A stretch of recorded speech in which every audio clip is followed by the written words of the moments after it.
Are Buick's booming sales just smoke before the fire? As Trump's tariffs hit hard, General Motors' profits are down billions. Foreign rivals are cutting deals, and U.S. automakers are left absorbing the blow. Buick's hottest sellers are all built overseas and now face massive import duties up to 45%. Mercedes is pausing EV shipments. Japan just scored a tariff discount, and Korea's on deck. This isn't just about higher sticker prices, it's a global power struggle over where cars are built, who pays more, and who gets squeezed out. Hit like and subscribe and stay with us as we unpack how Buick plans to survive this trade war thunderstorm.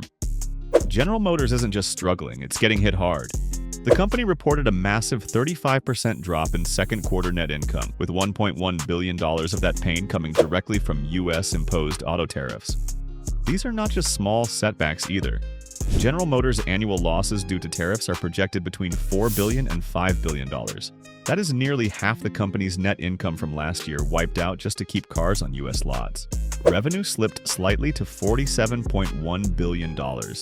Despite strong sales of high-demand models like the Chevy Silverado and Buick Inspired. Why? Because those vehicles and their parts are either built abroad or rely on foreign supply chains. The average transaction price for a new General Motors vehicle still hovers around $51,000, but the cost to build and ship them has ballooned. General Motors is now scrambling. It announced $4 billion in capital spending to expand U.S. manufacturing at plants in Michigan, Kansas, and Tennessee. But those shifts will take up to 2 years to materialize, plenty of time for the bleeding to continue. And that is where Buick's dilemma begins. Here's the thing. Buick is booming. U.S. sales are up 29% this quarter, an incredible spike considering that 3 of its 4 models sold here are built overseas and now carry tariffs of 25% to 45%.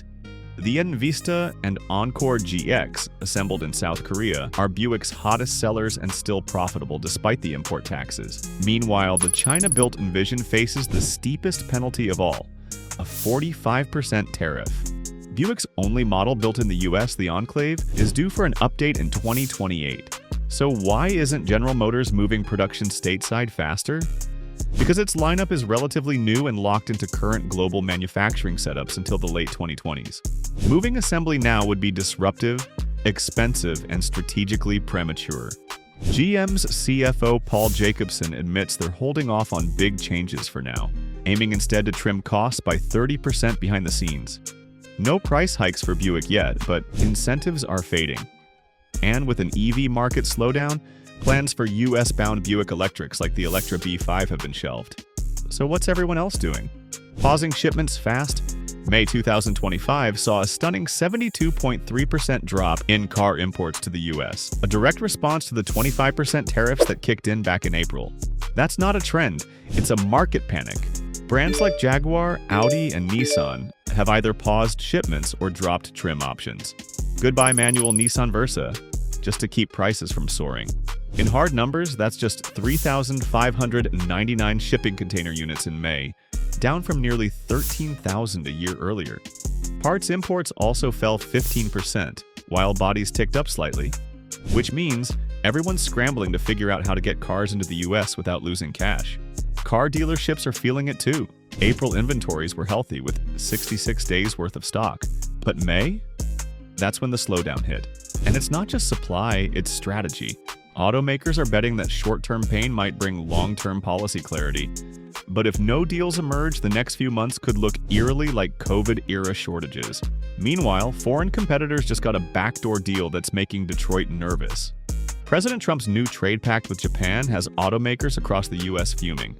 The deal slashes tariffs on Japanese imports from 25% to 15%, while Detroit-based companies like General Motors and Ford still face the full brunt, 25%, on vehicles assembled in Mexico or Canada. That's a slap in the face to American manufacturers relying on North American supply chains.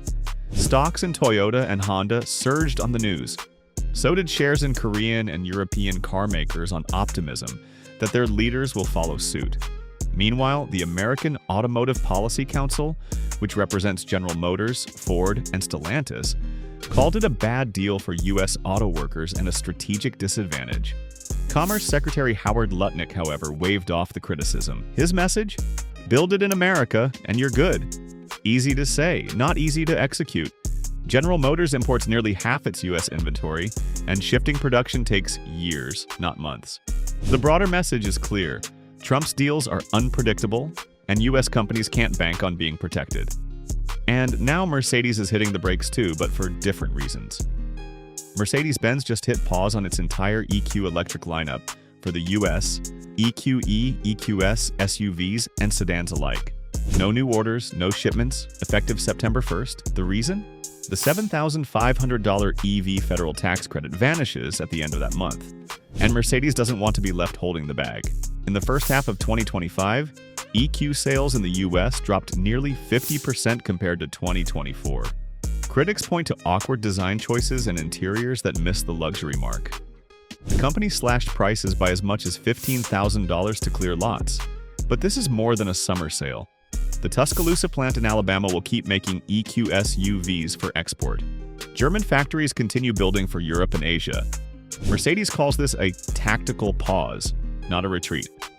But with next-gen EVs like the CLA and GLC on the way, this pivot suggests the company's all-in electrification plan is being retooled. And with EQ inventory drying up and no federal credits, U.S. dealers face a rough fall.